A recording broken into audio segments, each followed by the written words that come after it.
Iginiit ng mga kaanak ng missing sabungero na hindi sila nakipag-areglo sa kampo ng negosyanteng si Atong Ang na siyang itinuturong sospek sa kaso. Ang mga biktima binaligtad daw sa tinanggap nilang tulong sa mga akusado. Si Victor Liantino nakatutok. Kami po tumanggap lang kami ng konting tulong pero biniligtad nila kami. Inamin ng pamilya ng missing sabungero na tumanggap sila ng tulong mula sa kampo ng businessman at itinuturong sospek na si Atong Ang. Pero paglilinaw nila na walang kondisyon yan sa pag-atras sa kaso.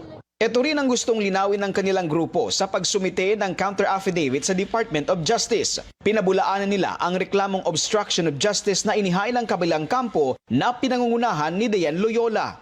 Si Loyola ang nagsabing nagpaareglo ang ilang pamilya ng mga biktima.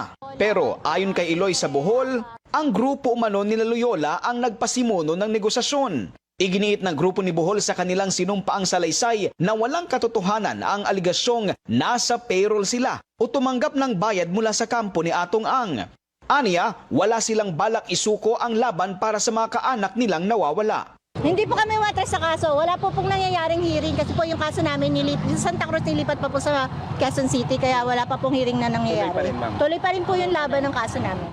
Ayon sa kampo ni Attorney Caroline Cruz na abogado ni Ang, malisyoso at walang basihan ang aligasyon laban sa kanya kaya't hiniling nito sa Department of Justice na ibasura ang reklamo. Nilinaw rin niya na ang meeting kasama ang ilang kaanak ng missing sabungero ay kagustuhan rin ng mga ito.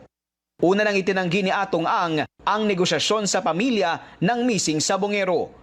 Victor Liantino, IBC News.